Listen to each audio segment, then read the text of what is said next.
Every evening we seem to pass through what you might call a mystery.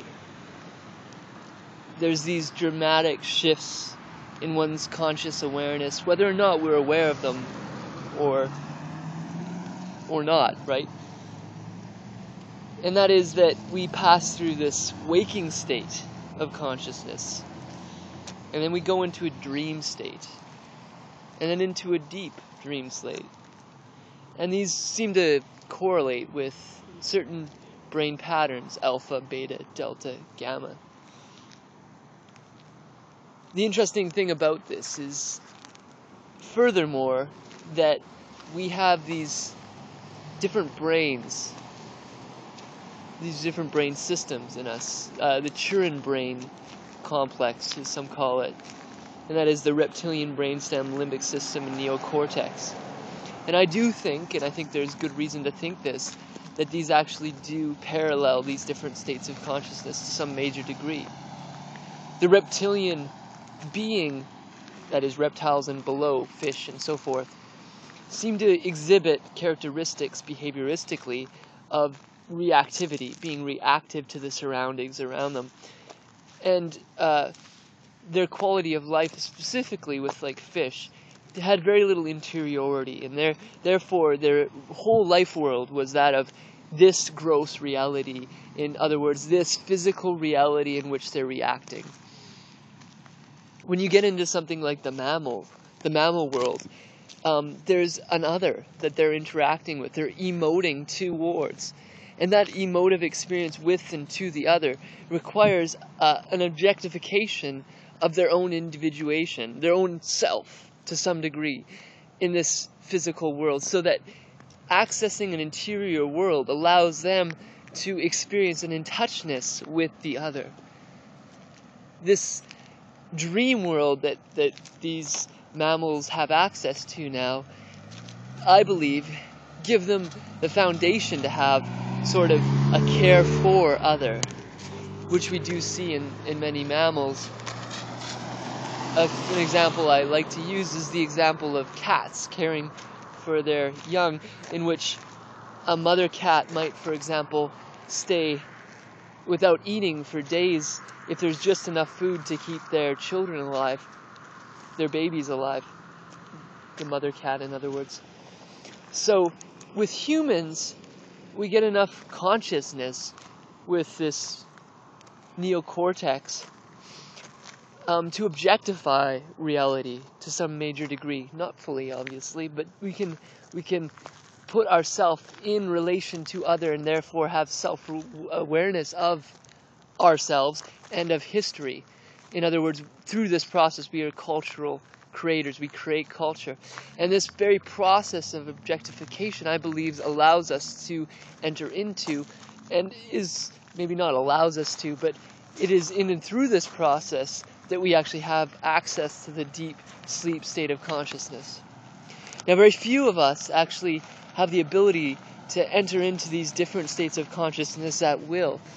But through practice, I believe this is very much possible, as has been demonstrated through people like lucid dreamers that have access to this dream state. That is, with practiced awareness, they can access this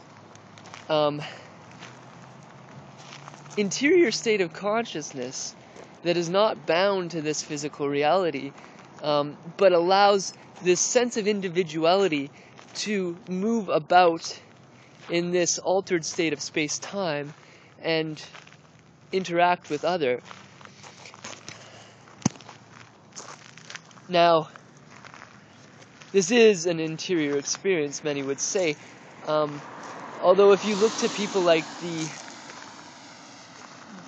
the yogis and sages, which, for example, seem to have a degree of conscious awareness, at least of this natural world. In other words, they often express themselves as having sort of lost a distinctiveness between their self and the natural surroundings. So they're still sort of in this physical world, but it just sort of dissolves so that the distinction between self and other, or at least self and natural world, is distinguished or dissipated.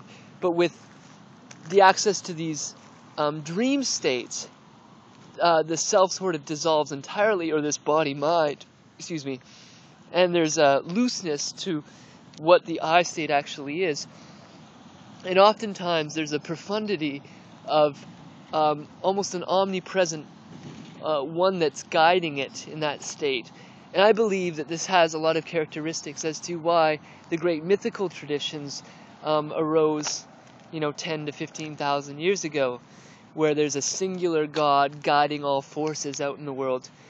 Prior to that, in sort of the yogi / shamanistic era, 20, 30,000 years ago, you have a pluralism of gods. Many, many gods seem to guide the world.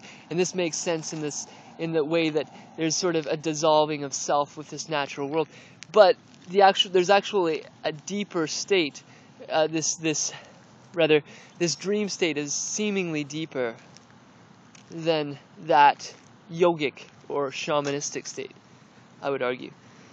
And even deeper than that, one might say, is a deep, dreamless state of consciousness. And this again, we pass through in that third state every evening, from waking to sleeping to deep sleep.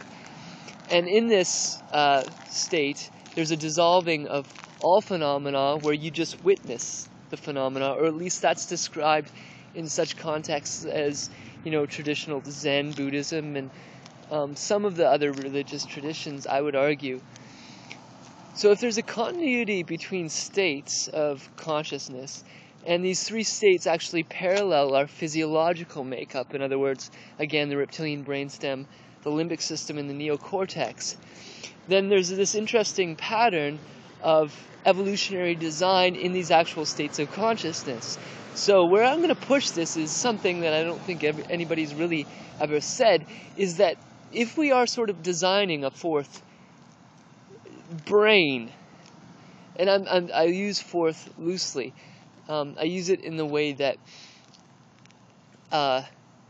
those three seem to have tangible differences that allow dynamic experience to change.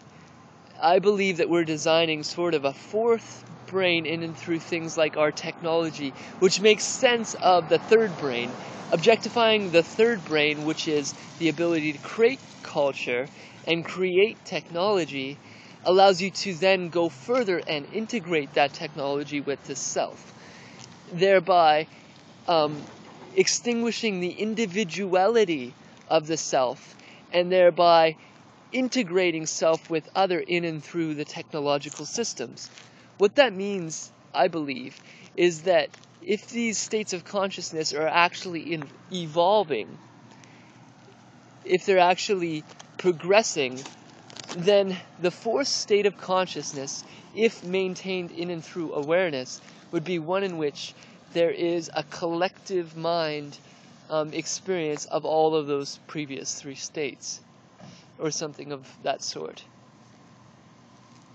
So this undermines in some ways, but not totally, because it includes those other ideas, but in some regards it says that static view of consciousness just doesn't work, and that in and through this developmental context, in and through what we have through this materialistic scientific worldview, we have to thereby establish this progressive idea of mind, where mind is moving through not only these levels of consciousness, which are in a sense separate from states of consciousness but connected to them.